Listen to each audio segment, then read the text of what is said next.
Alright, Brush Monkeys, welcome back, and this week we are getting into something kind of cool.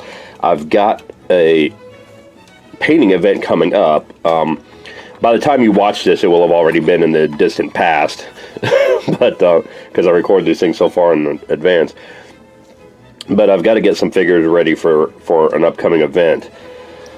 And so, because I've never actually worked with these on camera, I used to work with them all the time, but I've never actually worked with them on camera here, so I thought I would go into how to prepare metal miniatures. And you can see I bought some old school Necromunda Escher gangers from a guy off the Mocan Miniature Painters group. I've got heavy plasma gun, I've got a heavy stubber, I've got House Escher gangers, I got 2 packs of gangers, and then I've got this box set of this is like the old school Necromunda box set. These are all metal minis. And so I thought I'd just go into how to prepare metal minis. It occurred to me I've never done a video like that before. And there are still quite a few miniature ranges that produce in metal. There's a lot of new Kickstarters coming out making metal minis. There's a lot of games like Infinity and Pathfinder still use metal minis. Frostgrave is another one that uses metal minis. Games Workshop went to all plastic, and a lot of other places have gone to plastic because it's cheaper, but metal minis are still a thing, and they still require some different steps to make them look good. This package is open because I wanted to make sure that they would fit the bases I got for them. I've got, if you can see in this plastic bag, this little base here is a Necromunda base that I got with the Delac gangers that I did in the Blenshitsu style some time ago. Didn't do that on camera. It was before I started doing the YouTube channel. But I ended up with a lot of these little scenic bases left over, and I really like them, but they're kind of small. A lot of Games Workshop miniatures, because of the scale creep, have gotten into doing like 32mm bases. So these little 25mm bases are kind of hard to find. And I've got, let's see, 6 or 8 of those in here. But I've got, let's see, 8, 9, 10, 11, 12, 13, 14 gangers to put on those bases. And so they're obviously not going to hold up. So I went and found these little bases. If you can see that, that is stylistically very similar to the Necromunda base. This is actually a Star Wars Imperial base. It's they call it a trooper base. It's 25mm. And they come in a bunch of different patterns and styles, but they look really good with the Necromunda bases. So I'm going to use those for these girls. I'm also going to do these in kind of a combination of new school and old school style. Like, I really want to do kind of the old school coloring with them, the really wild hair, and the you can see they got loincloths. Those are usually animal print loincloths, and that kind of thing, and really paint them up like that. But at the same time, I kind of also want to do contrast paints on them, and I've seen a couple of color schemes I want to do on these girls that I think is going to look really nice on them. And I'll probably be using the contrast paints for the flesh tones, because that is so much easier than fucking with these faces. And of course I'm going to be putting the old school minis on the new bases too, but so yeah, it's going to be a combination of techniques on those. But I wanted to, like I said, I wanted to touch on how to prep the metal minis. And you're going to need some tools for these. Drilling out gun barrels and pinning bases. Of course, you're going to need your drill bit, your drill. For cleaning off flash lines, sometimes the seam scraper comes in handy. A lot of times you're going to need the X-Acto knife, so be really careful, because you're going to get into some fine detail points. With these, since I'm going to be putting them on plastic bases, I've got a set of wire cutters here that's going to snip off that little the tab. See, these are old school, and they had this little tab at the bottom because they went into a slotted base. So we're going to cut that off to put them on the plastic bases, and we're also going to drill into the foot a little bit and pin them to the base. So we'll go into how to do that too. So we'll cover our pinning bases. Got an old file for, well, it's not really a file, it's a nail file for doing, for smoothing out the bases. smoothing out the feet before we put them on there.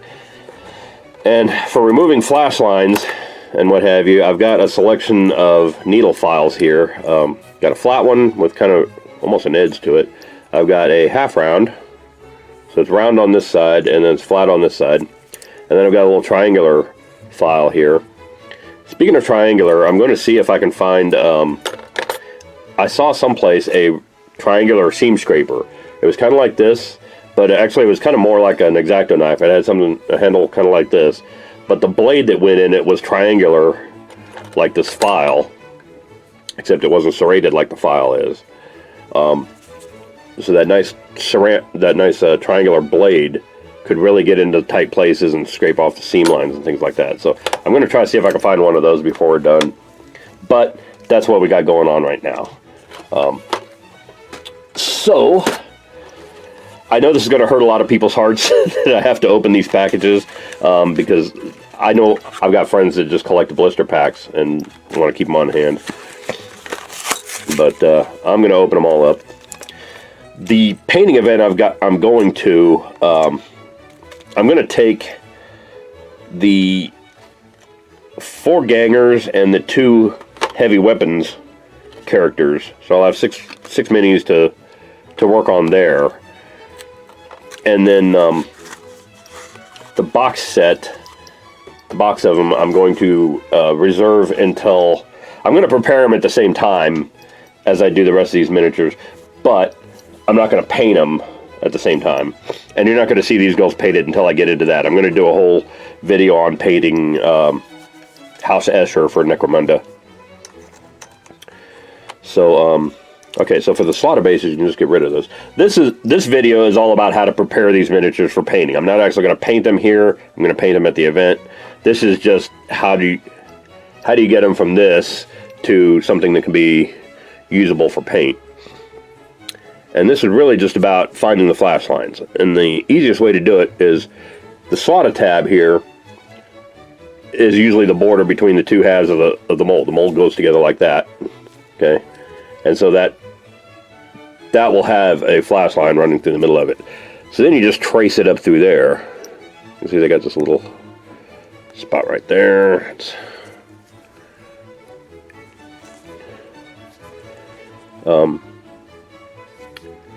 Yeah, so you can usually, if you look at it from the side, you can usually kind of tell there's a line going down the middle of the figure to the base. And so you're just going to look for that and scrape it off. Okay, so I'm going to go ahead and go do that with all these, and then we'll come back and I'll go into how to pin them to the plastic bases. All right, we'll cut that tab off and connect them to the plastic. All right, so I'll see you in a little bit. Bye. Okay, real quick, I want to touch on 2 more things. One is this tool right here that I use when handling these old school metal minis that have the slots on the bases. Yeah, this is what's called a forceps, and it's actually a surgical tool. You can get them from medical supply places. They're also used in gunsmithing a lot, so if you want a really cheap place to find a bunch of these, go to your local gun store, or not gun store, when there's a gun show in town, go to that. There'll be somebody selling these things in medical kits and all this kind of stuff, and they're usually pretty cheap. They're like $1 or $2 a piece, and it's just a little clamp on the end there, you see, and then there's this little ratchet that when you clamp it shut, you can hear it click, and that holds it pretty securely. And these are great for these slaughter bases because, one, you're going to cut the slaughter base off anyway, but also because of the teeth on there and the fact that it locks, you can just ratchet that on there. It's nice and secure, doesn't go anywhere, gives you a nice long handle for holding onto the miniatures. So, and it's really secure, like you can't, she's not going anywhere on that. Can't really even move her around a whole lot on there. So that's really comes in handy when you're doing stuff like filing the mold lines off and all that kind of thing. It'll keep the miniature still, it'll keep it, give you a good solid handle on it rather than trying to hold on to this little tiny thing and work at the same time. So you've got this nice big handle on this. So go get yourself some of these, if you're going to be working with metal minis a lot, go get yourself a pair of forceps because they really will save you a lot of trouble. The other thing I wanted to address, because I know somebody's going to ask, is why I'm not working on this on camera. And it's because while I'm working on this stuff, I usually have it like fairly close to my face, like way up here. And I'm working on something, and as you can see, that's not on camera very well. So I'd have to have it over here to have it on camera, and then I can't really see what's going on because I got the camera in the way. So I tend to just tell you what I'm doing and what I'm looking for. Things like that mold line right there. There's a mold line up the gun, all this kind of thing. I'm going to drill out that barrel so it looks a little more gun-like. And all this kind of thing. I'll tell you what I'm going to do, and then I'll turn off the camera and go do it. So I've got the camera out of my way while I'm working. That's one reason. The other reason is I've noticed, at least with myself, I don't know if this is the same way with you, with all you watching, but when I'm watching somebody do something on camera, I tend to want to just go do the thing, you know?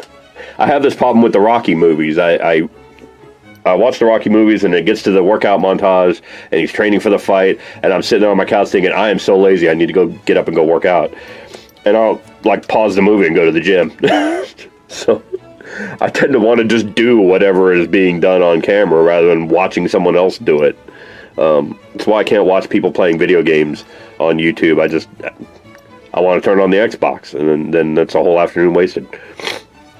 So, personally, I find watching somebody do something that I'm wanting to learn how to do fairly boring because I want to just go do it. I want to go get hands-on with it. So I explained to you what I'm going to do and kind of show you how I'm going to do it, like with that flash line on the back there. You could just kind of seam scrape it down a little bit. But I think the file is going to be better for that.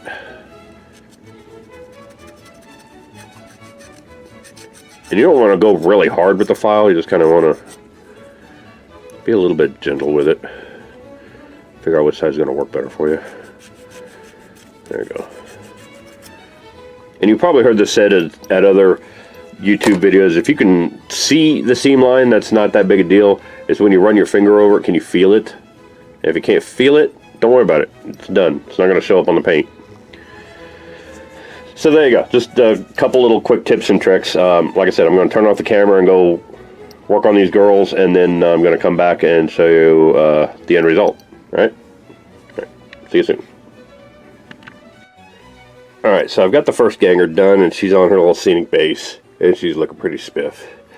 So I'm going to go ahead and go into how I got her there with this other one. Soon as you can see, I've already moved the worst of the flash lines, and I cut the tab off the feet. And if it looks really super shiny to you there, it's because I actually have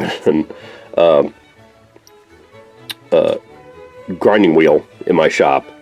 So I put on that and just very carefully grind down until just the rest of her foot touches the thing. Make it nice and smooth. Save me forever filing it. So now we're going to use our little drill bit. And I use the same size drill bit that I used to drill out the barrels. But I'm going to drill just a little bit into the heel of her foot right here. And this does take a little bit of work with these metal minis. Make sure you're centered up on it, like that. And the amount of control you need for something like this is why it's always best to use these little hand drills and not a Dremel. Because the Dremel will buzz into that really, really quickly, but at the same time you lose a lot of your control over your final product. You don't want to go terribly deep into it, just enough that it'll hold. Yeah, that's probably good. Okay. Then, what I'm going to do is I'll put a little drop of super glue on there. And contrary to popular opinion, super glue actually takes a few minutes to set. So you can just put her aside, get yourself a paper clip, bend out straight length of the wire. And then I take my wire cutters here and just snip off a little piece of it there.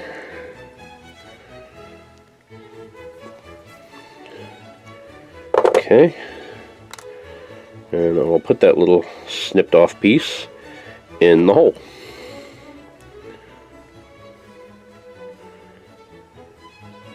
And I know that really looks like it's not going to hold, and it's probably going to argue with me about this point, because it's pointing on both ends and it wants to stick into my finger. It wants to move around a lot because the hole's bigger than the snipped off piece. If you can get it in there, get it at a reasonable angle. There we go. Quick set is your friend. Instaset is your friend with this process. Okay. See, that's in there and it's not moving around. Okay. So then you just take your scenic base here. Wipe it off because you got Instaset all over your hands. And figure out where you want the figure to stand. I'm thinking right about there looks pretty good. Kind of want like that. Okay.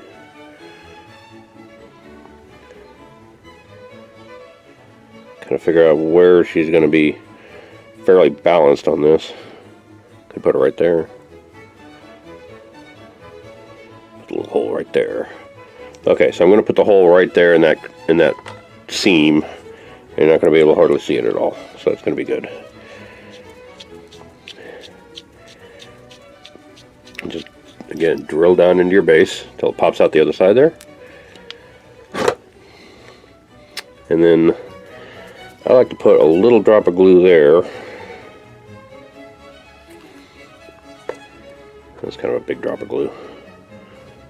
And then stick the thing through it.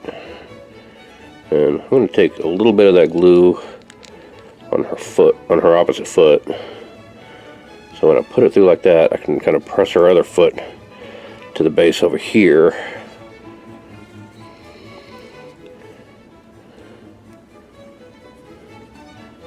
And that is not cooperating with me at all. There we go. Grind that down. And sometimes the little metal figures don't want to really cooperate, like she's got one foot down, but she doesn't want to put the other foot down. I hold it very gently in a pair of pliers and just kind of bend it into shape. Boom. Now she's standing up. And I can put another little drop of glue over here on the other side. Turn it a little bit so it's actually on the ground. There we go. Drop of glue right there. And again, Instaset, both sides. And there you go. She is pretty solidly on that base now. And that's going to look really good when I get it painted up. Now you want to let that Instaset dry for a while because it is kind of greasy and it will get in the way of you priming the figures. But it does help. It makes a world of difference when setting these figures up. So that's that one. I think next we're going to do this heavy stubber because it's got some pieces that need to be cut off and got multiple pieces that need to be glued together. So I'll go in how to do that. So let's take a look at her.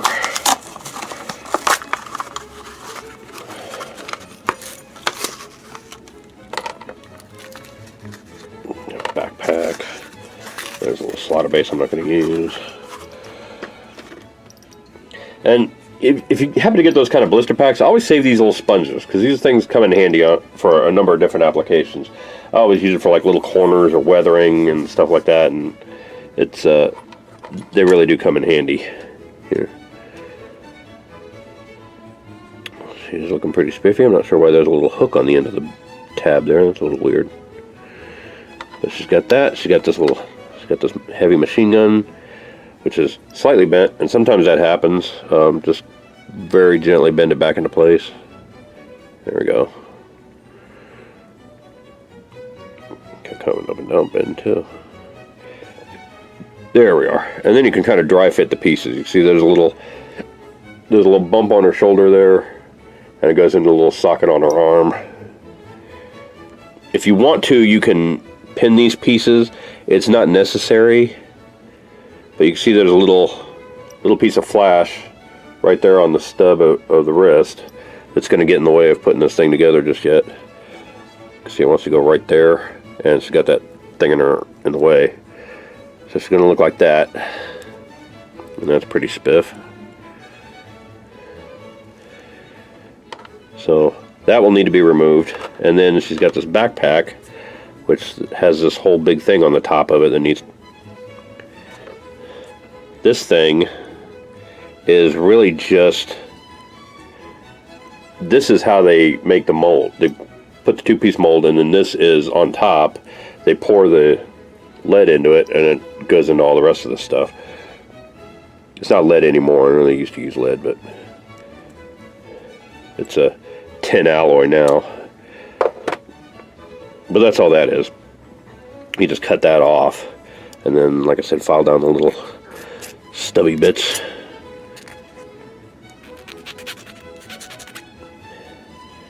There you go. She's got some big ass knife on there. She's got another little flash point right there.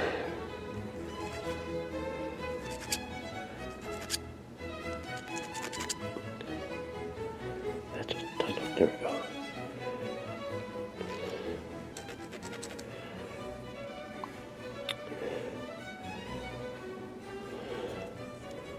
All right, there we go. And again, get your flash lines off the figure wherever possible. With things like this backpack, it's not a terrible big problem to have a flash line down the middle of it, because you kind of expect there to be seams on fabric. You just don't want anything too egregious. Okay.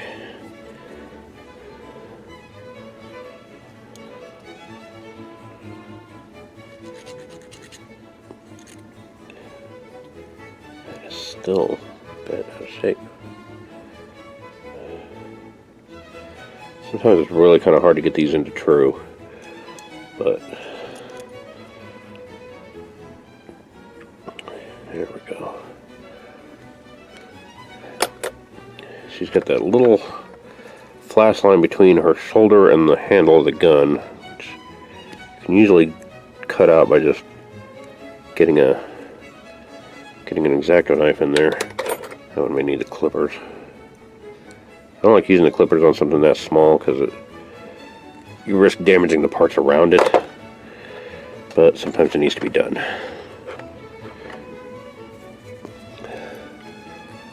File in there.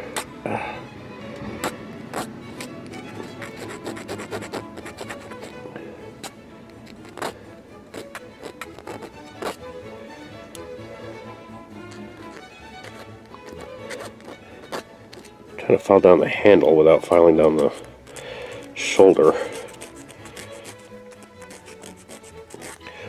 You don't generally want to apply a whole lot of a pressure when you're filing down little parts like that, because this is a very soft metal, and when you push in really hard on it, it's going to stick. It's going to get caught in the metal and not want to come out. So you just want to take it really easy.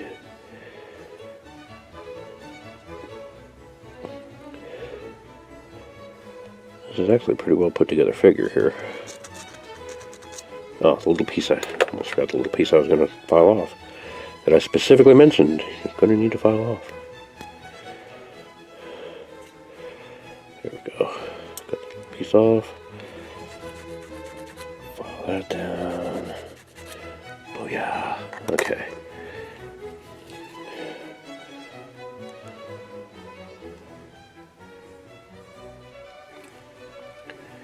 All right.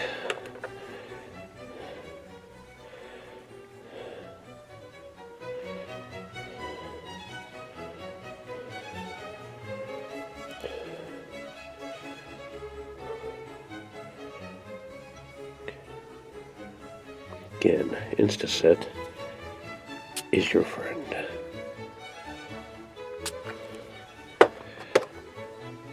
Go. And take that backpack. Do the same. backpack, because it's going on the back of the figure, you could do, I'm going to show you another little trick. Put the glue on the backpack, spray a little bit of Insta-Set on the figure. Boom. Then, when you join the two, it sets. So you just, boom, just like that. Hold it together for about 10 seconds or so, and there you have it. She is all together. She is looking badass too. Okay, because she's a heavy weapon, I'm going to get one of the larger scenic bases.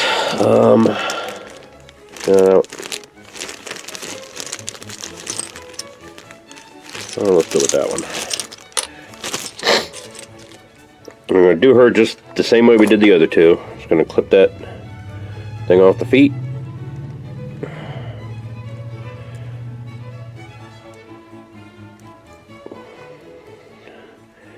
And it doesn't get real close, so unfortunately I have to keep going. There we go.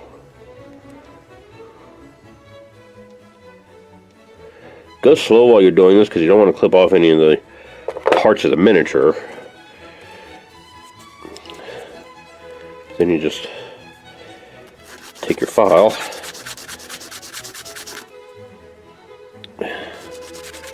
file until their feet are flat.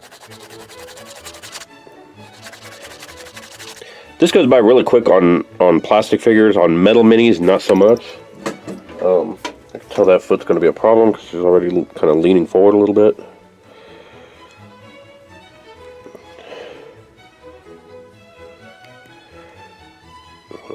Bend her foot out just a little bit like that. There we go.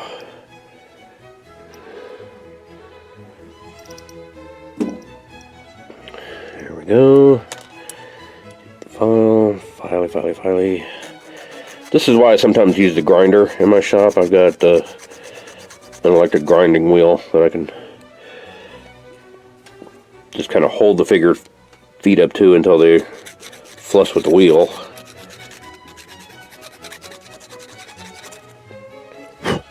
There you go. There's that.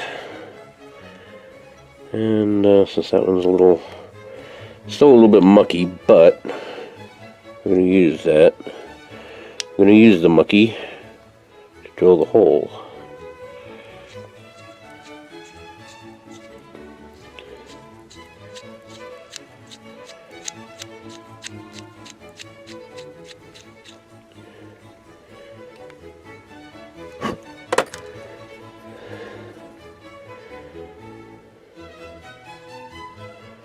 Okay.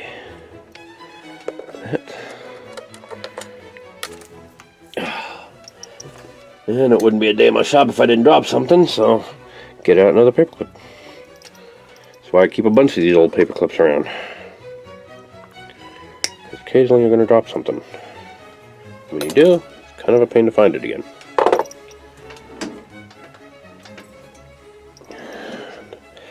I'm going to be smart about this. Use a pair of tweezers this time.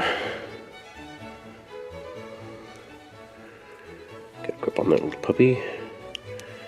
And jam it into her foot.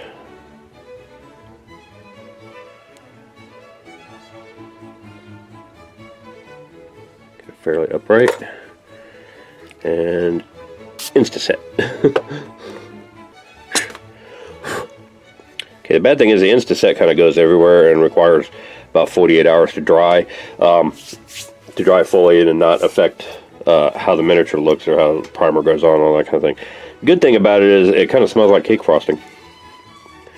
So, yummy. Okay, kind of figure out where she's going to be standing on this base. Just about like that. And figure out approximately where the hole is going to be.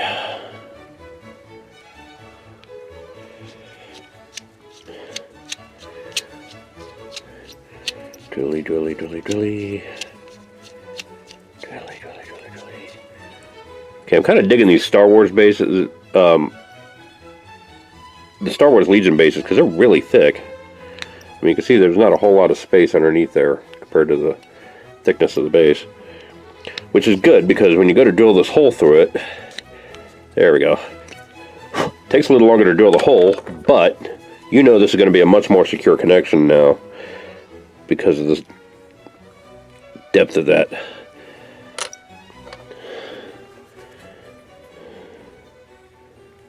A little bit on the other foot there.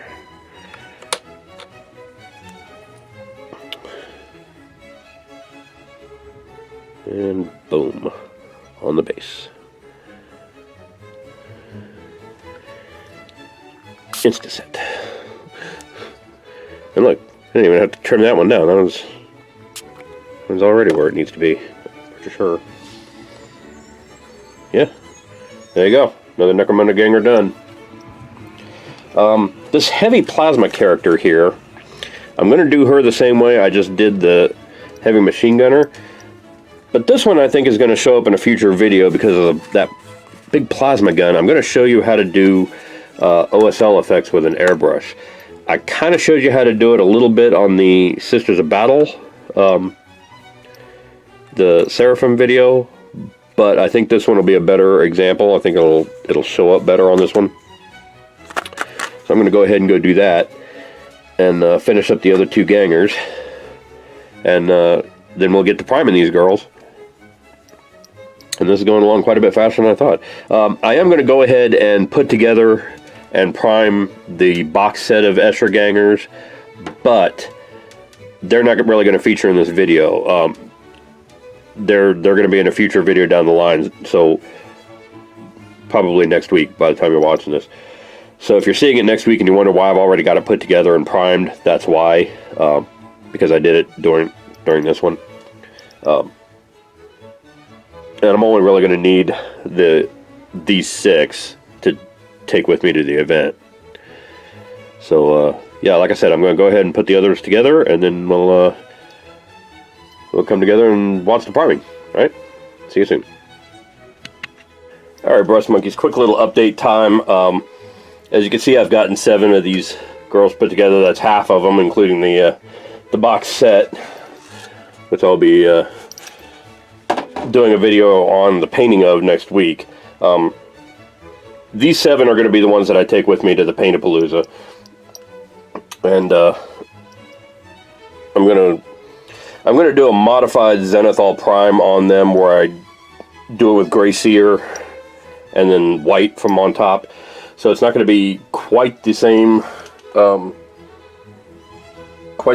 that I normally do on them, but it's not going to be as dark, and I think it's going to help the bright colors pop out. Speaking of bright colors, I just got back from seeing Birds of Prey, which we'll tell you when this video is recorded, back in February. But that movie is such a beautiful, glorious mess. and I'm absolutely in love with Margot Robbie as Harley Quinn. She's freaking hilarious. Having said that, now this isn't going to turn into a movie review video, but having seen the movie, I'm now inspired to paint these Eschers as Harley Quinns. They're gonna all be inspired by Harley Quinn. So they're gonna have really pale hair, or really pale skin, really light blonde hair, red and blue tips on the hair. One's like this, where it's done up in several different mohawks. I may do like red, blue, alternate, just on the tips of them here. And I think the red and blue armor, the armor and clothing is going to have to be alternating red and black to get that same kind of look out of them. I'll have to figure out how to do something on the guns too, because there's a scene where she's got a rocket, or not a rocket launcher, a grenade launcher, that's like shooting things like bean bags and glitter bombs. And it says fun gun on the side, so I'm going to try to figure out how to do that, probably with a micron pen or something on one of these. But yeah, I'll figure that out. The loincloth on some of them that they're wearing is still going to be painted, in animal prints, just in keeping with the old school Escher aesthetic. So I think that's how I'll do that. And I think these are going to be a lot of fun to paint now that I've come up with that color scheme. It's going to be interesting to see how it turns out. So, wanted to give you an update. Half of them are done. I got the other half left to do. I'm going to go ahead and do those now. And then we'll come back and prime them all. Alright? So, I'll see you soon. Bye. Alright, brush monkeys. As you can see, I've got the Escher gangers all put together. Only about, let's see, 2, 4, 6, 8 of these girls came from the box set here. Ooh, excuse me. The rest are all blister packs, and some of them are duplicates. Like I've got 2 heavy gunners, 2 of this gal, 2 of this one, 2 of that one. The plasma gunner, the leader, and the 2 juvies are just about the only unique ones to one or the other. But I've got them all assembled. I'm going to give this a few minutes for the Instaset to dry. That's coating the bases because that can get in the way of the primer. And then I'm going to prime them all. And after that, I'm going to call these girls done as far as prepping metal minis. There's not a whole lot else you need to do. It's just a matter of taking a little more time to scrape off the mold lines, file down the mold lines. You can't just cut them off with a X-Acto knife or a seam scraper like you normally do. You have to actually get in there with a file and file them down until you can't feel them anymore. You can still see them, you just can't, when you run your finger over the top of it, you can't feel it anymore, which is good. And then priming them is pretty much the same. The big thing you have to watch out for with metal minis is there's a lot of little fidgety things that not quite mold lines and not quite sprues, but they're like little tiny slivers of the lead or pewter that'll stick out from the figure in the weirdest places. And a lot of times, especially if they've been put in a box like this for a long time, or put into a blister pack and sat for a long time, sometimes those little pieces will flatten out and press up against the figure where you can't hardly see them. So you kind of have to run your nail over it and pick them out occasionally, or run your X-Acto knife over them and cut them off, that kind of thing. And that's really all you have to watch out for. These were actually really well molded. The only big part I really had a mold line problem with was on this figure. I'm going to zoom in on her a little bit. Come on, focus. Alright, there we go. She didn't want to focus. But right in here, in the body area between the body and the pouch on her belt. Let's see if I can get a better focus. Come on.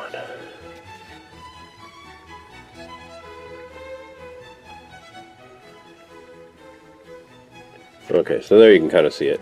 Right on the body there, between the body and the pouch here, there was a little mold line. There's a really pronounced mold line on both iterations of this figure.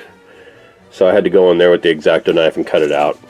But other than that, they were really kind of a joy to work with. Honestly, they have less mold lines on these old metal figures than they have on the new plastic figures coming out of Games Workshop and Citadel. So yeah, these were a lot of fun to paint. I tried to drill out most of the barrels. These two, the heavy stubbers, for some reason, don't have a lot in the way of barrel on the end there. So I cut off a little piece of PVC pipe and stuck it on the end, so it kind of looks like a flash suppressor kind of thing. But that'll give it that barrel shroud look. And I did that on both the heavy gunners. So yeah, so that's about all I have with those. Like I said, I'm going to prime them. I'm going to let them dry, and then I'm going to prime them, and then we'll come back and take another look at them when they're zenithal primed. And then 8 of these girls are going to be part of the painting the Necromunda Escher gang next week. And I'm going to do them sort of assembly line style, sort of batch painted style, where some of their armor and their clothing and whatnot and their skin are all going to be the same. Their hair is going to be a little bit different from each one of them because they've all got different hair. But I'm going to paint them all as tributes to Harley Quinn. So, like, this whole gang looks up to Harley Quinn because of Birds of Prey. I think that's really going to... I think it's going to look interesting on them, and I think when I do the red and black armor and clothing, I think that's going to look really cool. So, yeah, so I'm going to go ahead and pause here and go take a break, and then next time you see these girls, they'll be all primed up. Alright, see you soon. Alright, so the Escher gangers are all nice and primed up, and I did kind of a modified zenithal priming on them because I wanted them to be fairly bright colors.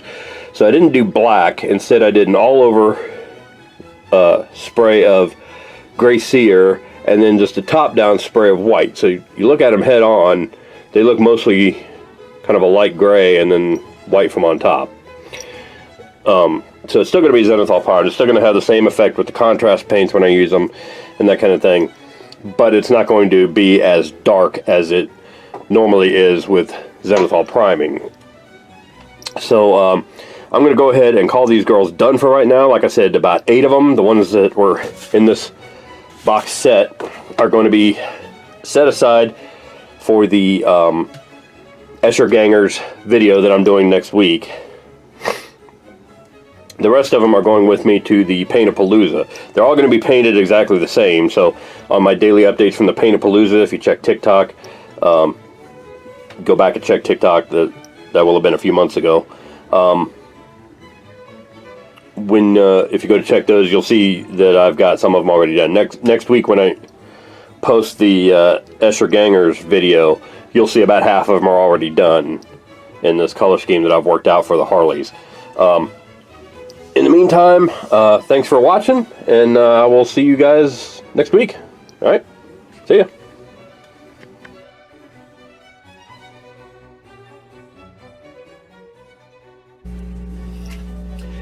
Hey Brush Monkeys, Tom from Flying Monkey Studios here. If you like what you see, click like. If you want to find out when new videos get posted, click subscribe. Comment below on what you want to see on future videos. Visit our Patreon site for lots of ways that you can support me in doing what I do. You can also visit our Instagram and Facebook pages to see all the miniatures that I paint on this channel, and see how you can get your hands on one of your own. So thanks a lot for your time, and thanks for watching my videos, and I will see you guys later. Bye.